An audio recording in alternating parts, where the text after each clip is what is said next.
ಜಿಲ್ಲೆ ಉಡುಪಿಯಲ್ಲಿ ತಲ್ವಾರ್ಗಳು ಝಳಪಿಸಿವೆ. ಕಾಂಗ್ರೆಸ್ ಯುವ ಮುಖಂಡನ ಮೇಲೆ ನಗರದ ಪಿಪಿಸಿ ಕ್ರಾಸ್ ಬಳಿ ದಾಳಿ ನಡೆಸಲಾಗಿದ್ದು, ಮಾತುಕತೆಗೆ ಅಂತ ಕರೆಸಿ ಅಟ್ಯಾಕ್ ಮಾಡಲಾಗಿದೆ ಎನ್ನಲಾಗಿದೆ.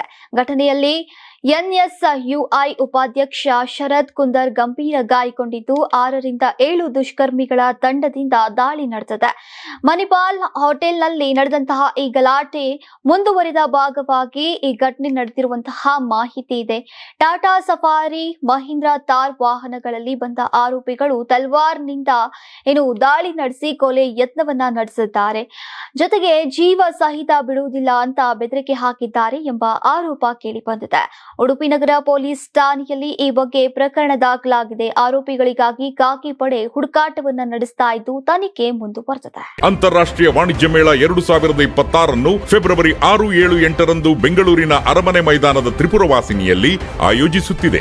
ಇದು ಕರ್ನಾಟಕ ಕೃಷಿ ಇಲಾಖೆ ಪ್ರಕಟಣೆ. ಯಾರಾಗ್ತಾರೆ ಎಂಎಲ್ಎ ಅಭ್ಯರ್ಥಿ 2028 ಶೀಘ್ರದಲ್ಲೇ. ಪ್ರತಿದಿನ ಒಂದೊಂದು ಕ್ಷೇತ್ರದ ಟಿಕೆಟ್ ಆಕಾಂಕ್ಷಿಗಳ ಸಂಪೂರ್ಣ ಮಾಹಿತಿ ಪೊಲಿಟಿಕಲ್ ಜರ್ನಲಿಸ್ಟ್ ಕೆಎಂ ಶಿವಕುಮಾರ್ ಅವರಿಂದ.